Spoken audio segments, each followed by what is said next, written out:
ইসলাম মানুষের দুনিয়া ও আখিরাতের সফলতার জন্য একটি পরিপূর্ণ জীবন ব্যবস্থা।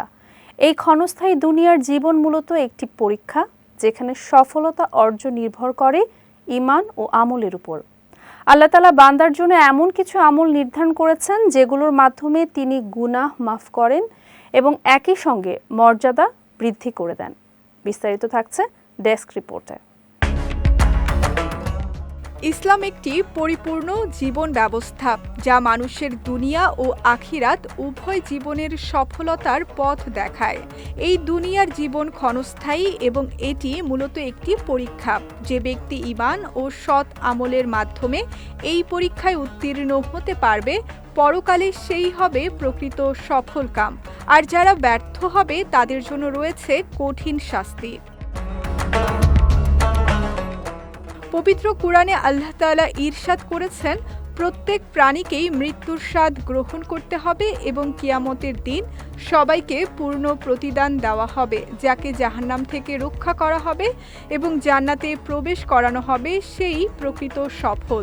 দুনিয়ার জীবন প্রতারণার বস্তু ছাড়া আর কিছুই নয়।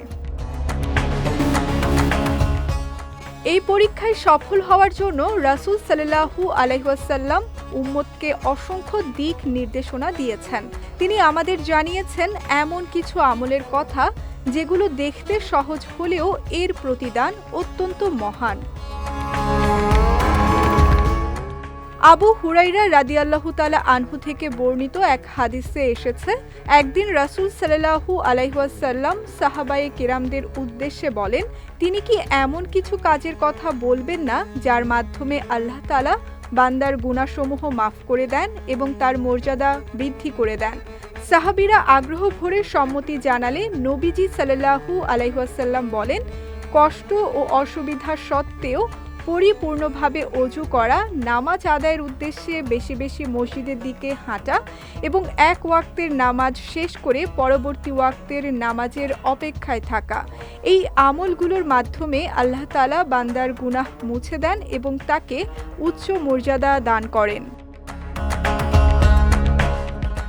এই হাদিসে রাসূল সাল্লাল্লাহু আলাইহি ওয়াসাল্লাম আরও একটি গভীর অর্থপূর্ণ কথা উল্লেখ করেছেন।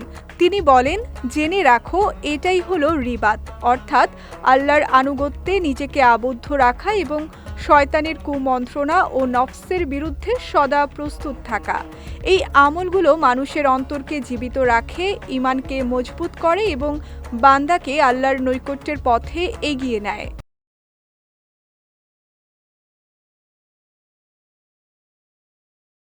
বাহ্যিকভাবে সাধারণ মনে হলেও এইসব আমলের ফজিলত অপরিসীম। নিয়মিতভাবে এগুলো পালন করলে শুধু গুনাহ মাফই নয়, বরং আল্লাহর কাছে বান্দার মর্যাদা ক্রমাগত বৃদ্ধি পেতে থাকে। তাই আমাদের উচিত এই আমলগুলোকে জীবনের অবিচ্ছেদ্য অংশ বানানো এবং দুনিয়া ও আখিরাতের সফলতা অর্জনে এগিয়ে চলা। সঙ্গীতা শাহ, বিজয় টিভি, নিউজ ডেস্ক।